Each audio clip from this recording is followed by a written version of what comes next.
The night hung heavy over the city, the kind of silence that felt unnatural, as if even the wind had chosen to stay away from what was about to unfold.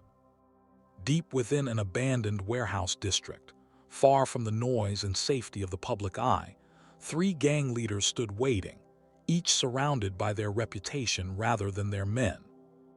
Because tonight was not about numbers, it was about dominance. These were not ordinary criminals. They were rulers of their own violent territories, each known for a different kind of brutality. One was massive and relentless, a brawler who crushed opponents with raw strength.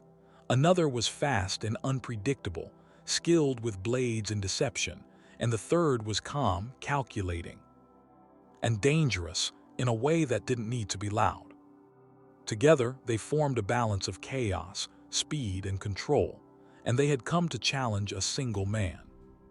When Bruce Lee stepped into the dim light of the warehouse, his presence did not shake the air like theirs did, but it changed something deeper. The tension itself seemed to shift, as if the space had quietly acknowledged that the fight was no longer in their control. The largest of the three leaders stepped forward first, cracking his neck with a smirk that carried both confidence and contempt, clearly believing that numbers alone had already secured their victory. He spoke with a mocking tone, questioning how one man, no matter how skilled, could possibly stand against three fighters who had built their reputations through real violence rather than discipline or philosophy. The second leader circled slightly to the side, a blade glinting faintly in his hand, his movements light and restless, like a predator waiting for the exact moment to strike. The third remained still, watching, studying Bruce carefully, his silence more threatening than the other's noise. Bruce did not respond to their taunts.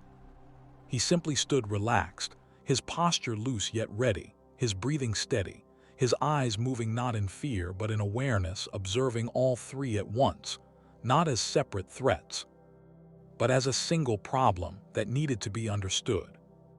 Without warning, the first attack came. The largest man charged forward with overwhelming force, his footsteps echoing through the warehouse as he aimed to end the fight quickly by crushing Bruce with sheer power.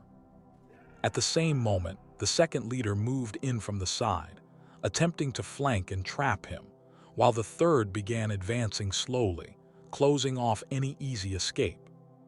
To an untrained eye, it would have looked like an impossible situation, a coordinated attack designed to leave no room for survival. But Bruce did not panic, nor did he try to match their aggression directly. Instead, he moved, quick, precise, and almost effortless. He shifted just enough to avoid the charging force, allowing the larger man's momentum to carry him forward into empty space, while at the same time adjusting his position to keep all three opponents within his line of awareness. It was not just speed that defined his movement, but timing, an understanding of exactly when to act and when to let the opponent defeat themselves. The clash intensified rapidly.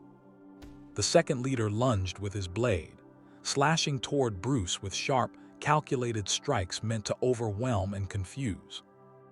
Bruce responded with fluid precision, redirecting the attacks rather than blocking them head-on, his movements economical and efficient, never wasting energy.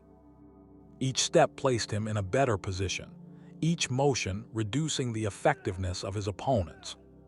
The third leader finally joined the fight, striking with controlled aggression, attempting to exploit any opening created by the others. For a moment, the warehouse echoed with the sound of movement, footsteps, impacts, and the rush of air as attacks narrowly missed their target. It was chaos, but within that chaos, Bruce remained composed, his actions guided by clarity rather than reaction. As the fight progressed, something began to change.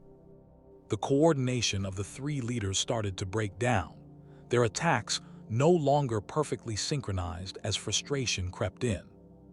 They were used to overwhelming their opponents quickly, not facing someone who could adapt, evade, and counter without losing control.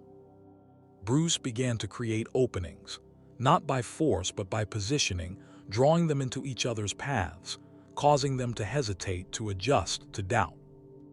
In one swift moment, the largest man charged again, only to be redirected slightly, colliding into the second leader's attack and forcing both of them off balance. It was not luck, it was design, a result of careful observation and precise execution.